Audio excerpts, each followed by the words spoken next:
like to first of all start off with some of the statistics are generated here for traffic collisions first. And in the Agabusa area, unincorporated areas, streets around here, and roadways around here, there were 33 total reported traffic collisions. That includes the adjacent 14 beats that we have here too.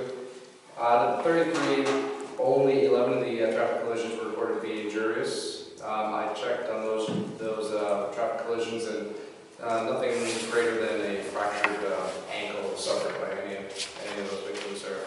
Only one of those traffic collisions was due to driving under the influence charge. So those are pretty good numbers to begin with, especially having passed through our New Year holiday there. For arrests, we had a total of 7 DUI arrests. We had a few other misdemeanor violations, one for warrant and 2 for hit and run. And both of those were not too far from here. One of them, I think, I will say, and Sierra Highway, the other one here, I will say, and Davenport.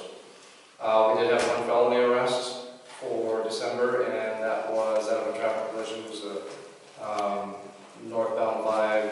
This was actually north of Sand Canyon, so it wasn't too close to here, but the other thing, the offense was related to children that were not properly restrained, and so I believe we had a felony filed in out of child endangerment. But that's the only most significant crime we had in December. I have some numbers for some citations, and unfortunately these records go back to November because we don't get updates for December until a little further down the road. So for November, and this is for area-wide, so not just Agabusa, but it includes everything that the New Hall office had in activity. DUI violations were 52 in November. There were 1,744 speed violations. There were 35 seatbelt violations, 8 child restraint violations, and 55 distracted driving or cell phone violations. I wanted to just share a little bit here with you guys, looking through some of the news clippings that the department gives or puts on our internet site there. And there was one that was titled Tips from Chips, and then what to do after a traffic collision. This was featured on the Hanford Sentinel. These are news clips statewide, and this relates to your obligations and requirements after you're involved in a traffic collision. Now that we have some of that weather where the roadway might be a little bit slick and you may inadvertently be involved in a collision. For one, always stay safe. If there are any injuries in the traffic collision, first and foremost, make yourself safe. If you can move your vehicles out of the roadway, out of harm's way, then do so. If there are any injuries, of course you're going to be calling 911. If there are no injuries and it's property damage only, and all issues can be resolved there on scene with the involved parties, then no report is required. However, if we call it Highway Patrol and it happens to be within our jurisdiction, then we will certainly take a report for that. Most importantly, again, stay safe. Make sure that you share information with the other parties in regards to your identity, your vehicle. Take note of the locations, the times, the date, obviously, of the incident itself. If there's property damage to someone else's property, not a vehicle, make sure that the owner is notified if it's only property damage. If it happens to be something where injury was involved or the Highway Patrol is there, obviously that information will be collected and reported. But again, most important thing, just stay safe. If you can move your car out of the roadway, especially if it happens to be in the traffic lanes of the freeway, and you're still in harm's way, if you can move to the shoulder to safe location. Don't worry about evidence being left in the scene. When law enforcement arrives on the scene, either ourselves or Sheriff's Department, there's certain things that we can do to kind of preserve some of the evidence that remains there. So don't worry about keeping vehicles where they came to rest. All right. That's all that I have to report. report. If there are any questions, I'll take them right now. And if not, I would like to introduce a special guest from our department here. I know you met, well, didn't meet, but you had a chance to talk to outgoing Captain Odell before the end of last year. And now I'd like to introduce you, the incoming commander of our area, Captain Druzy. Okay, come up, please.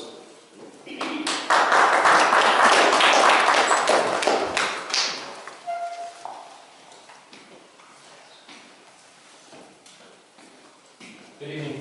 Hey. Sorry, I hate mics. Really happy to be up here. I've been on the department for 20 years. I may not look like it, but I have been. I've worked here both at New Hall Station as an officer and a sergeant. So I spent as a peer from 96 to 98, and some mid-2000s and later 2000s, and as a sergeant. So I'm very familiar with the area. I live in Santa Clarita. This is home for me. Unfortunately, with a statewide agency, when I promoted, I had to move twice. So I got real fortunate. This last time I was the commander of our communications center down in Los Angeles. So when Mark retired, I jumped at this as quick as I could. So I'm very excited to be up here. During my tenure as an officer, I worked up in this area occasionally, not a whole lot. Most of it was on 5. But I did come up here, and I actually grew up in Green Valley, which is kind of similar to up here, so I enjoy, horses and stuff like that, so it's really nice to get up here and see the places. Being out in the city all the time, it's definitely not the same. So, you have a wonderful community up here. We actually just made some cards for our command, and Drew Vasquez rocks and all that other stuff on the card and show all the different highlights of the valley up here. So, I'm certainly glad to be up here, and I know you guys have a great community, and we got some good officers that are working up here to take care of you. So if you have any issues, please feel free to contact us, and we'll do our best to take care of what we need. Great. Could you give me the spelling on your last name? Common spelling? K-R-U-S-E-Y.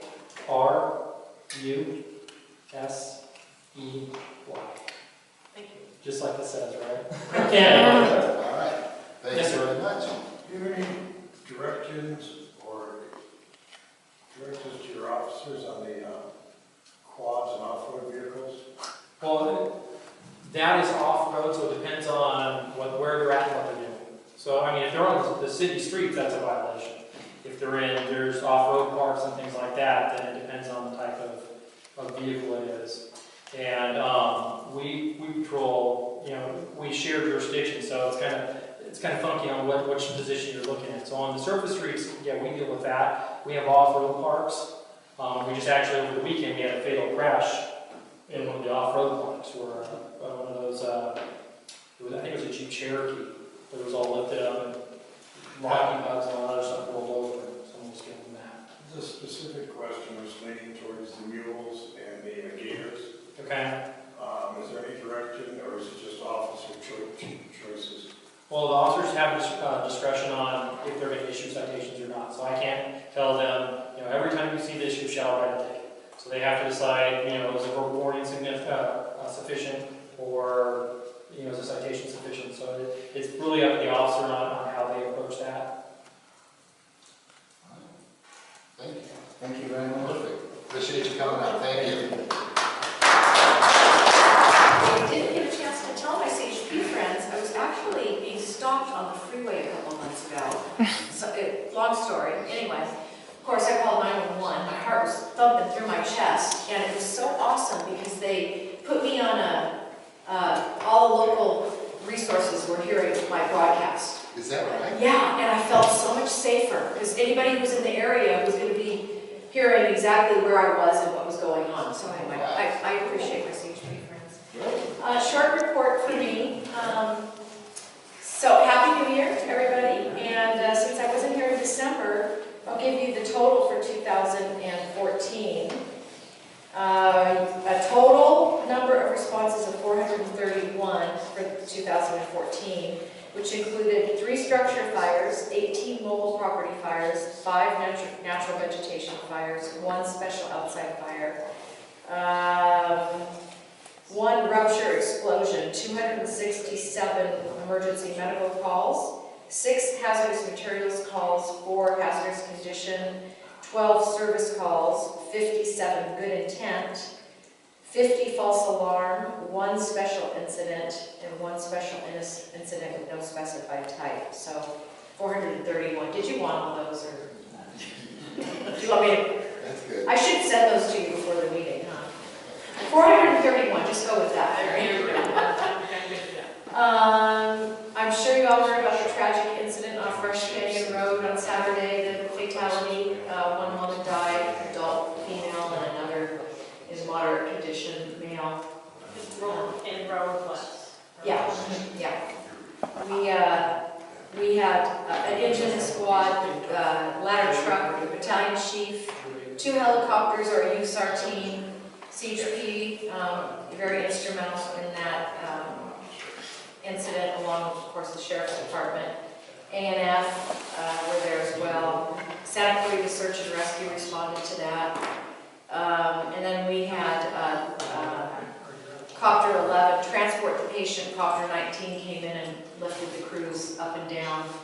So just another example of the tremendous amount of resources. Sadly, there was a death in that incident, but lots of LA County resources available to us. I like to remind people about the massive capabilities of our department and things like that, all kinds of interesting other types of calls, like hazmat calls and so forth. And I wish everybody a very safe and happy New Year. I think that's all for me, unless there's fire department concerns, complaints, questions. Any questions? Thank you. Great. Thank you. Thank you very much. Thank you, Scott. So, what I was telling Stephanie was, I got word they're going to be doing another CERT class, and I don't know which side of the fence it's on, whether it's here or Acton or Ogden. Okay. I just know they sent me a notice that says, by the way, you're teaching 2 of the differences. Okay. So when I get the details, I'll bring it up. Okay. All right. For December, you had 1 incident that resulted in a report. And that was a grand theft motorcycle that looks like it was an off-road motorcycle by the license plate. So I don't have an area where it was stolen, but it was apparently stolen on 12/23. Oh, it's on Wilson Canyon, I heard about that. Right out there. Oh, is that They were trying to sell it. Someone Yeah. had the chain and stole it. they took it right off the pole, yeah. Light singers or something. Yeah. That's what they're with. Was the Gersh, right? Yeah, it's the Gersh, you're trying to sell it? Yeah, just they cut the cable, left the cable and block on the ground. Cut the chains. Yeah. Unbelievable. So, and then I have the year-end stats, which I was fortunate to get. So basically, for the entire year, you had 32 report calls. And the totals are, you had 6 aggravated assaults, 11 total burglaries, and that includes everything from day, night, house, structure, 11 grand thefts, or theft totals, which is even petty theft, included that, 4 automobile thefts, and for a total of 26 of those, so you ended up with 32 total. So the 4 other thefts were within that rule set? Yeah. We get those from time to time. And a couple of them took place at one of the camping parks south of you, which is in, I would also say, Sphere, so if it happens there, it counts for I would also. You said 6 aggravated? Yeah, 6 aggravated assault, 11 burglaries, 11 thefts. and then 4 auto thefts, and that brings you to a total of 32. And the breakdown of that is, you had a total reduction in crime of 20% for the year in this area. You had 100% reduction in rapes. In fact, I go to trial on that tomorrow. I'm not on trial. The guy who arrested him, so I'm going to trial on that one. You had 20% increase in aggravated assaults, 6 this this year, 5 the year before. And then 100% in robberies, reduction, 38.89% reduction in burglaries, 8.33% reduction in other thefts. You had a 100% increase in auto thefts. You went from 2 to 4. And then, and then 100% reduction in arsons. So that brings you to a total of 20% decrease overall. So things look good. And I'm not going to read you the results from the town 20.5 miles that way, because not only would that take me all night, but it's a lot bigger. Palmdale did have a reduction also, so Really? Palmdale and Acton, Little Rock all had reductions, so far so good. That's good. So and I hope everybody's being careful. Do you think it's awareness of making this reduction? Or Well, just it's people part of jobs or awareness, although I'm still getting people calling that, hey, I had this happen to me, should I report it? Well, yeah, it's a crime. You should report it. But I don't want to get anybody in trouble. And that was actually a quote from 2 people. Well, you would rather have them steal from you and get away with it than us go after them and take them, give them a home for a while, and then you get your stuff back. Well, I don't want to get anybody in trouble. I can only encourage them to report it. So even if you have a question about, is it a crime, I tell them to call. Because if it's not, we will tell you, you know what, hey, good point, but it's not a crime or it's a civil case. But at least we come out and we look at it. It's a crime, we take the report and we'll follow up. And you know about it, it can sometimes fit into like a puzzle, you know? Oh, yeah. If it's a picture or Well, it would not make sense on its own, you know? yeah, I'm kind of old school, so if you go into my little office at my house, I actually have a pin map. And I actually put little markers in where things happen, and I keep track of going, okay, I've got to go pay more attention to this area, or I've got to go pay more attention to that area. So I actually do that with the stats just to see what we can do. And a question about off-road, which doesn't apply to yours, but the off-road team got their grant again this year. They have been out. In fact, I assisted them a couple of Saturdays ago, and I actually caught 5 people over on Shady Lane. And they were surprised because when the 4x pulled up behind them, I saw them see me and they took off, but I saw where their vehicle was, so I just waited until they showed up going, hi guys, how's your day? And it was like, and one of them did not have his green sticker license on, and which is expensive, and one didn't had a modified spark arrestor, so they got some presents after Christmas, and they're not from this area. Really? Yeah. And I'm finding that more and more, a lot of these people are not from this area, they're from the Valley, Glendale, and some of the motorcycle shops are still telling them, come out here and ride because it's a great place. And they're telling them where to go. And they're naming Upper Crown Valley, Shady Lane, Indian Canyon, places that right now you can't ride. And it's like, so I've had called several of the motorcycle shops where they give me a name, I'll call them. And I forwarded it to Jeff Acton, the motor sergeant, and he's following up. We also maintain a book, so all these names go in a book, especially those that get warned. So, you know what, if they get caught again, they're like, oh, you were warned on this date. Sorry, now you get a ticket. So, and we try to warn more of the local people, not that we target area, but, you know, if it's somebody who should know better, you know, if they get argumentative, they're going to get a ticket. We do, most of the people, even out, they get warned, hey, here's where it is, and they come back to get a ticket. In fact, Jeff Acton wrote a ticket a couple of Saturdays ago. Gentleman that was in the same area, oh yeah, he cited him 2 years ago for the same thing in the same area. And it's like, really, you're going to come back? Well, I didn't think you'd be out, I was taking my chance. So he got another ticket. And those aren't cheap anymore. So, anybody have any questions?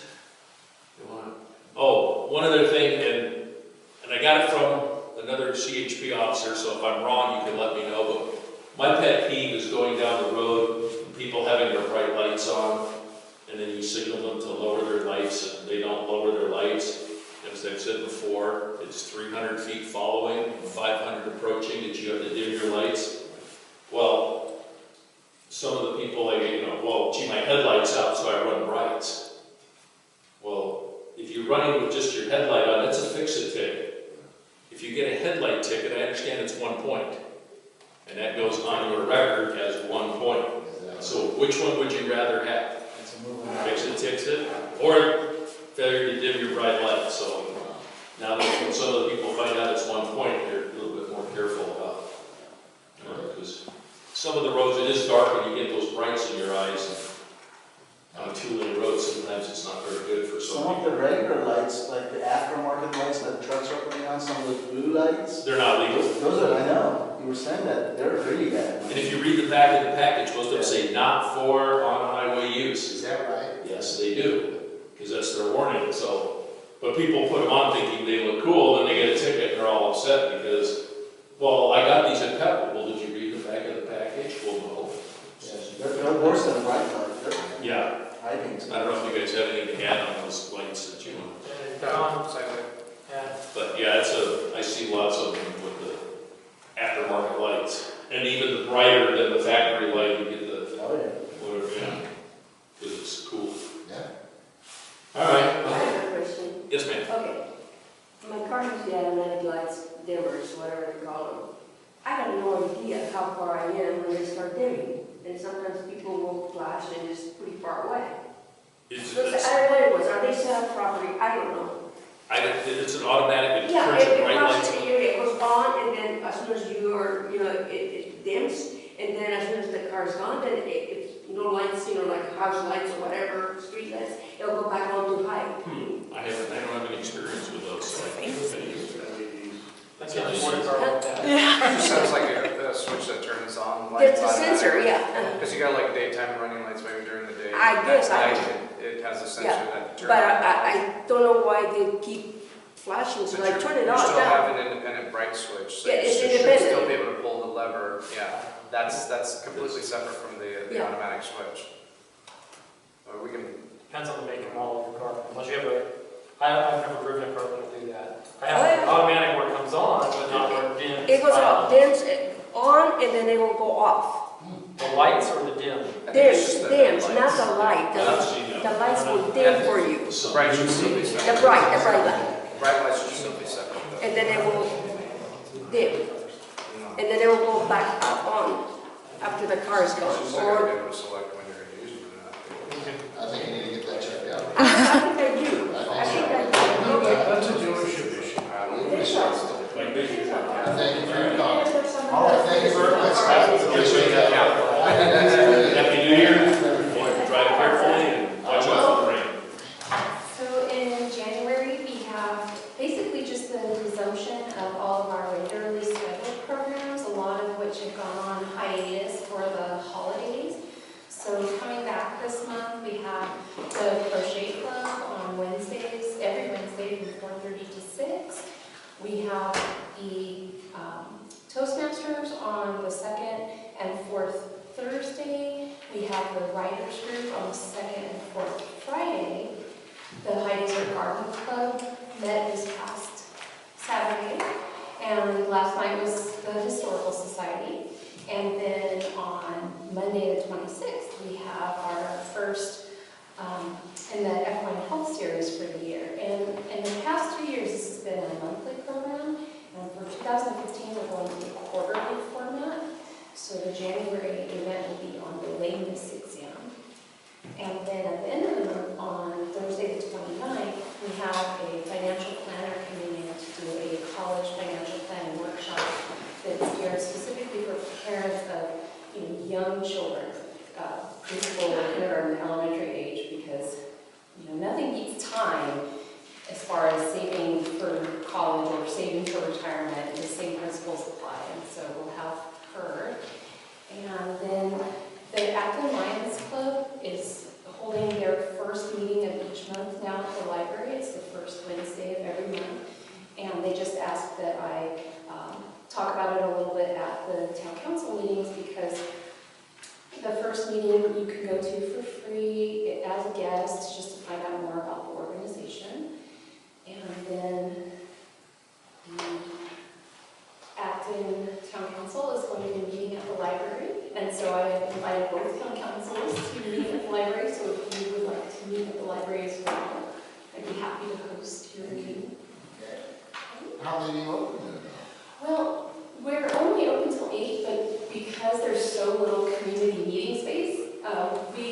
have events that are after hours. And so we can secure the library separate from the meeting room. And we just turn the building over to whatever groups is needed. So if we want to have a special meeting or something like that, you would be open to that. Maybe in the summer, when it's Yeah. Thank you, Robert. You're welcome. Okay, Thank you. all right. There's a lot going on right now with the High-Speed Rail Authority.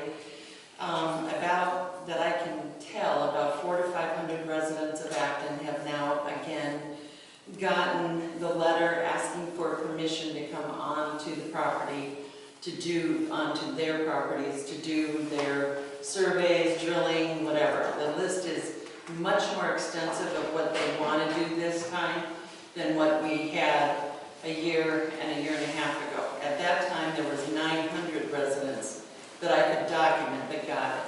So far, I'm in the range of about 500, 400, somewhere in there. We are wondering if anybody in Aqua Dulce has gotten anything over along the freeway at all. Have you heard anything? Haven't heard a word.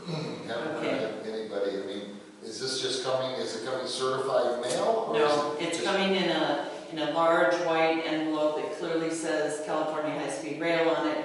It's addressed to, yourself. The school district got it. Did they? Mm-hmm. For the For high the school? for this address here? For the district. For the district. Yeah, not For the district, because it involves both schools. We just told them now, like we did last time. Yeah. What we advised, or what we were told to do is just have each person, resident, send back a certified letter to the High-Speed Rail Authority, because they do not give you a space on their document to deny it. It's only, yeah. And it's much more extensive this time. They even have each person's parcel. So they've spent quite a bit more money doing their brochure this time. So send it back. If anybody does get one, send it back certified, keep a copy, return receipt to yourself so that you know that you answered them. Okay. And we're not giving them permission to enter the property, obviously. Okay. And people should also post their property.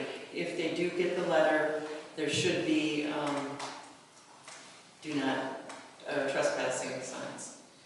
And I know there's laws, Scott has already told us, but we're sticking our neck out there anyway. Yeah. We're just going to try to stop them at whatever level we can. You can't get onto our property. You're doing your due diligence. Yes, we're protecting our properties. I have started having monthly meetings at the library for the high-speed rail. Just we need to become a little bit more proactive since the High-Speed Rail Authority is coming at us pretty heavy right now. So our next meeting is February 9th and March 9th, correct? Yes. In between our 2 Monday night meetings for our town council. It's from 6 to 8. And anybody that needs help with their comment cards, with their scoping, with anything, any questions they've got, we've got maps. Everything that we've accumulated so far is there, available for the public. Where's the meeting? At the library. February 9th and March 9th. We just had one this last Monday night, and we've now scheduled for 2 months in advance. The startling thing that has happened is that Shadow Hills and that whole area of the foothills down along the 210, that whole area, there's 6 communities. Shadow Hills, Lake Gutierrez, Cagle Canyon, Latuna Canyon, Sunland, Tahunga, and Sun Valley are heavy in stopping this easterly route.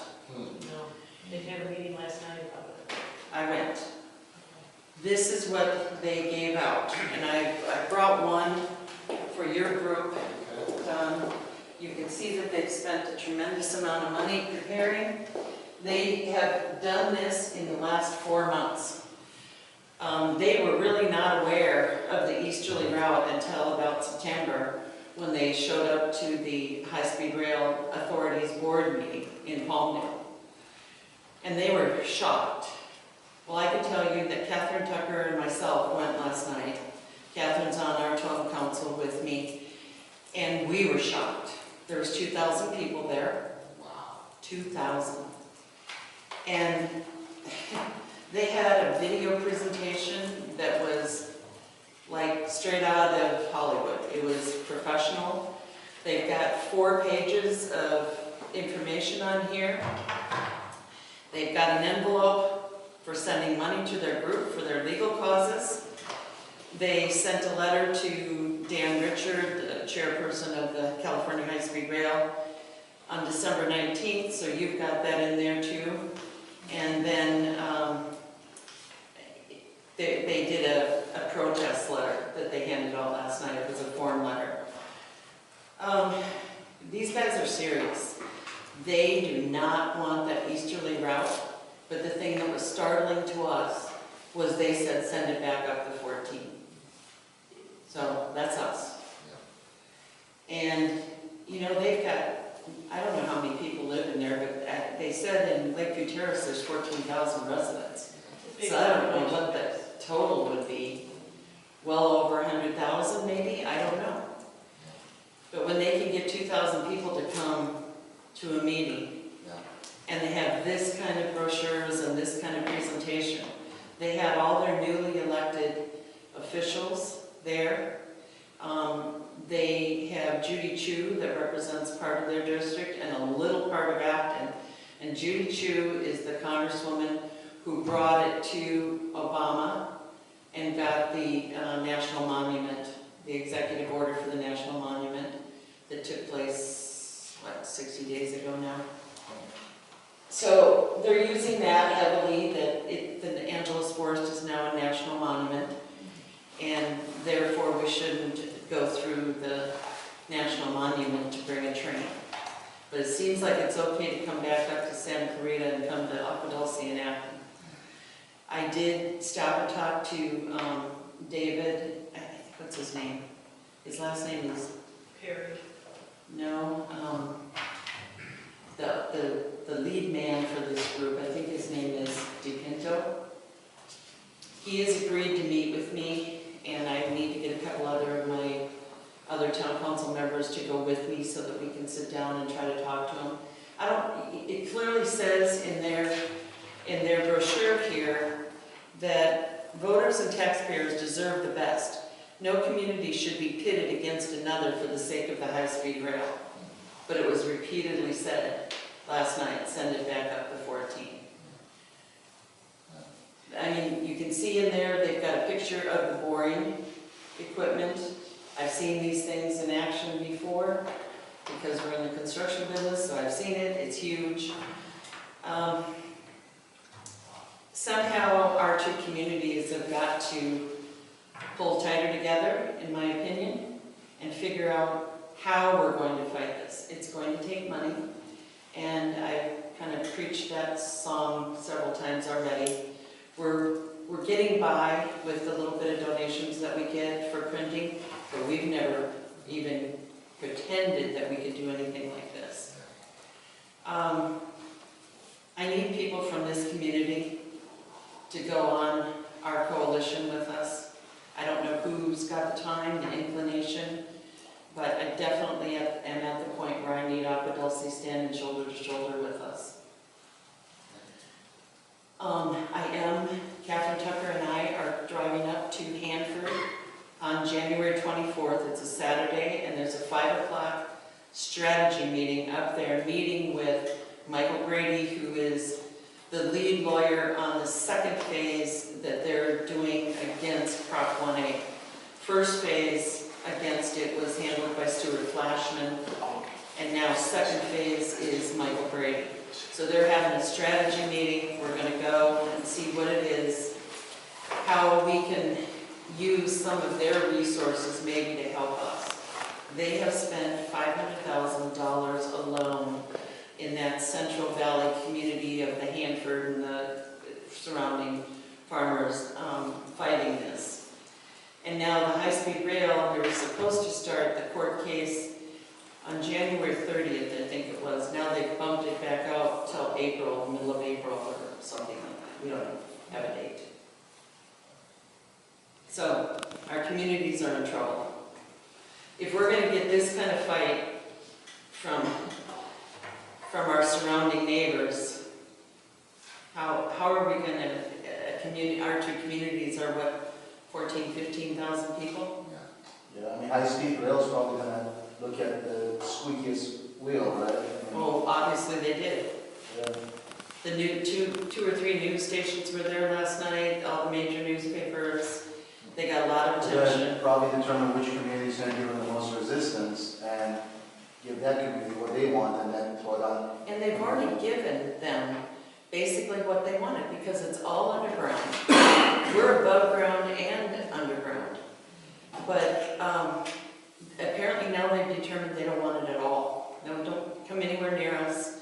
We're not gonna let you go through the forest. And it seems to me like they've got a lot of politicians standing with them, where we don't.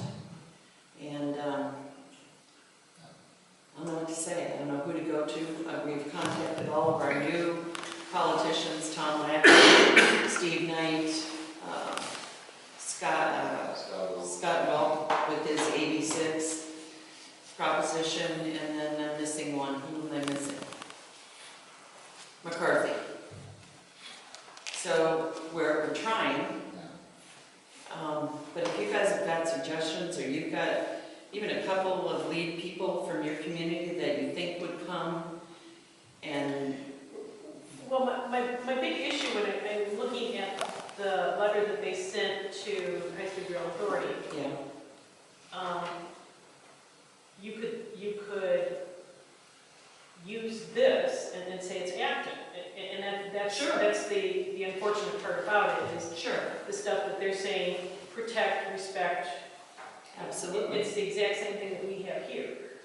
So Absolutely. When I saw the video last night, it looked like our community in 100 ways. It's a lot of horse communities, but it's densely populated horse Right. communities.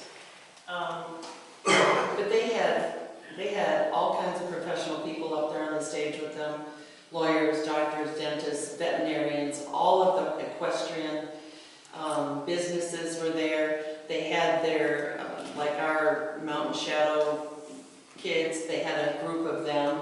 They were all dressed to the nines up on the stage, and they were articulate.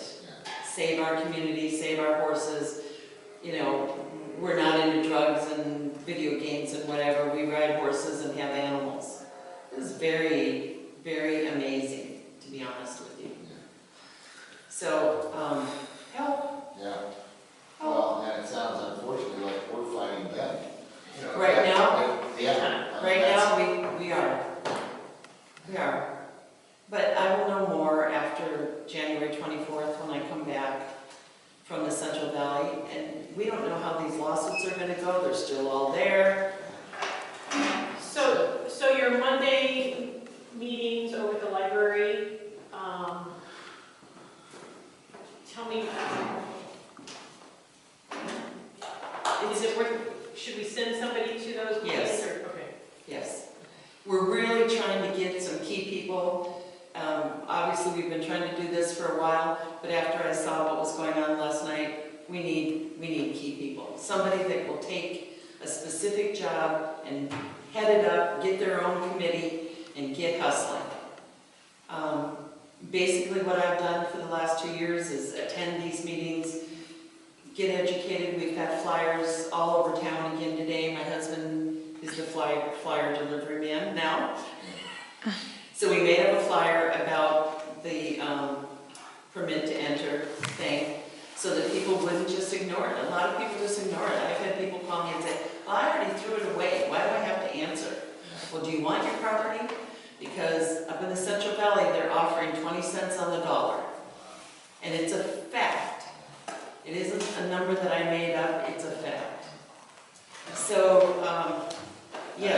that's the one those are the people whose property they're actually going through. Yes. If it's going right Yeah. next to you, you don't get a nickel. You just get to listen to it and see And it. it can be as close as 150 feet. Yeah, So what's your property going to be worth? exactly. And if it's underneath your property, what's it going to be worth? It's going to be less damaging, but it's still going to be damaging. There's no Well, in our house, it's 500, one of the routes is 500 feet under our house, question. and my well is at 900 feet. Yeah. Yeah. So, Who you know knows? what it costs to do a well at 900 feet? And we had we don't know what those effects are gonna be. We don't We know it's not gonna improve your well. And it's gonna be vibration. Yeah. There's supposedly 12 trains an hour. The statistics are horrendous. But you've all heard me say that before. I wish there was people here tonight to hear it. But if there's anybody that you can think that would go on a committee, whether it's just to make phone calls or hand out flyers. I mean, we've been on the phone nonstop. We've got email lists with phone numbers, but we email and then we follow up to get people to the meeting. That's how we got 300 people at a couple of our meetings. I think we got a call. Pam, can you give me your email address? It's Walter Pan at AOL, WOLTER at AOL.com. And Lillian's got some articles coming out again this week.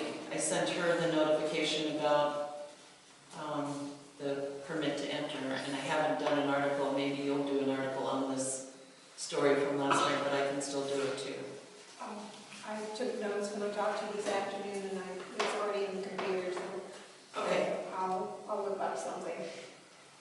And what we've done over there now, which we just recently kind of got going, people started getting more anxious about certain neighborhoods. We've found 2 or 3 people in each neighborhood that are willing to go out either door to door or however way they want to do it, to contact their neighbors and keep them informed and get them to come to some of these meetings. We still encounter people all the time that say, it's never going to happen in my lifetime. And my response now is, are you dying tomorrow? Because right now is my lifetime and it's here. But if you're going to be gone, then you're right. I don't know. I mean, I'm getting a little sarcastic in my old age, but I think that's all I've got. Has anybody got any questions tonight? Well, we appreciate all the effort that you put into it. And Thank you. we will get involved in however. And I don't need big help right now. It's the minor stuff. Even somebody, I've got 1 or 2 ladies that clip out all the newspaper articles, and they bring them to me. Now I need somebody to file them so that they're in the order of what took place, because we may need evidence of what was reported, because 2 years ago they told us that the trains would be diesel for 8 years, and then electric, and now they're denying that. They're electric trains. Really? Well, here's an article that said differently. It was quoted from you at that time. So it sounds like little jobs, but when they all get bound up, it's a big job. So thanks for letting me. Thank you, ma'am. Yep. Thank you, appreciate it. The main part of the bylaws, we've got the bylaws and then we've got the election procedures. The main part of the bylaws says, write-in candidates shall be permitted and defined by those candidates that abide by the election procedure. And special elections shall be held in the event that there are insufficient candidates to fill council vacancies. Current council members shall remain seated until the special elections are concluded. The write-in candidates is a little bit of a glitch, but I think we could work around that. If we can eliminate that last statement of current council members shall remain seated until the special elections are concluded, because that's just doesn't seem right to force somebody to stay. And then if you go down into the election procedures, the write-in candidates, and I mean, since I've been here for 12 years, I don't ever recall a write-in candidate, but they've got the ability to do that.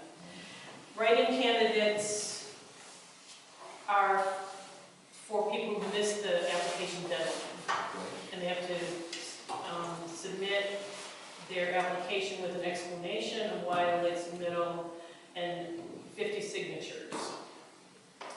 So, and that has to be done 10 days prior to the election.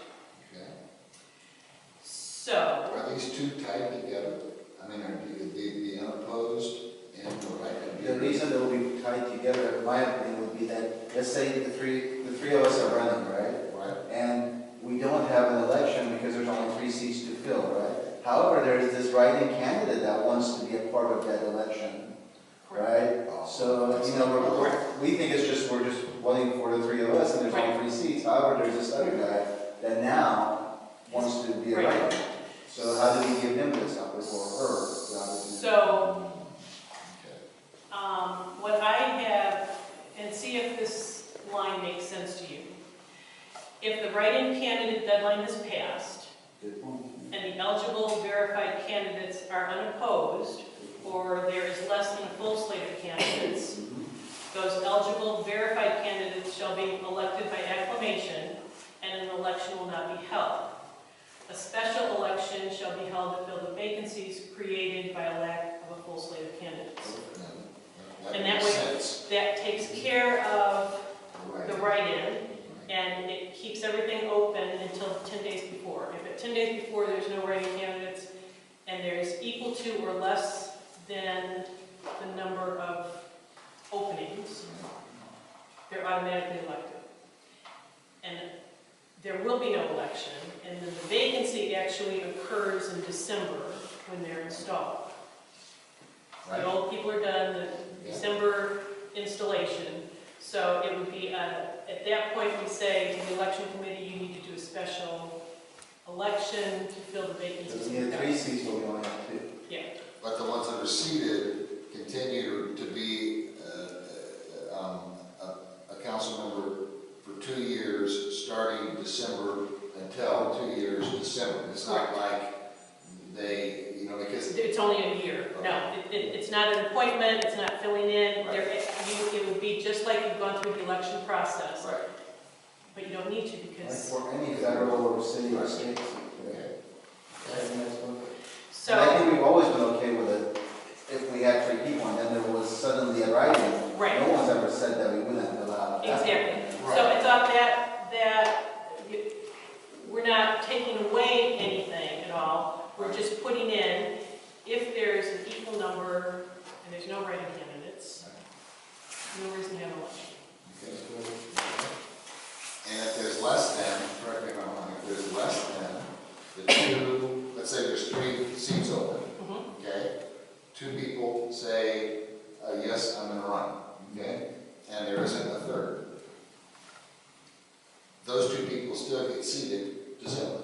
Correct. So they're. For their 2-year term. Okay, so we're nullifying the part that says you must still be a member Right, that's until what I somebody else. Right, I want to take that out. Okay. Because that just doesn't seem Yeah. right. Well, I think if someone doesn't want to be a member, they're just not going to come to the meetings, and then if they miss 3 meetings in a row, Right. they're, susceptible to be booted out. So based on that, what I'm going to do is,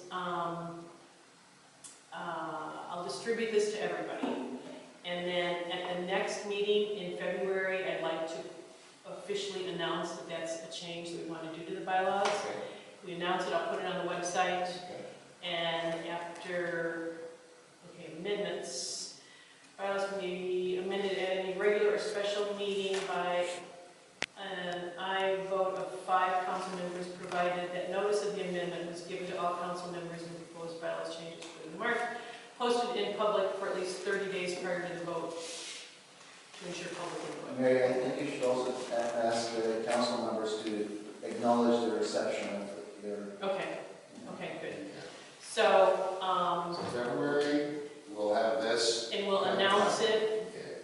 that this is our proposed change, Right. and we've got a 30-day period for review, and then in March, we should, If anybody's opposed to it, they'll show up. and we can change it Right. or come up with And a if we need plan. to delay it to have more discussion, we can do that too. Yeah, But hopefully by April, by no later than April, we can do, okay.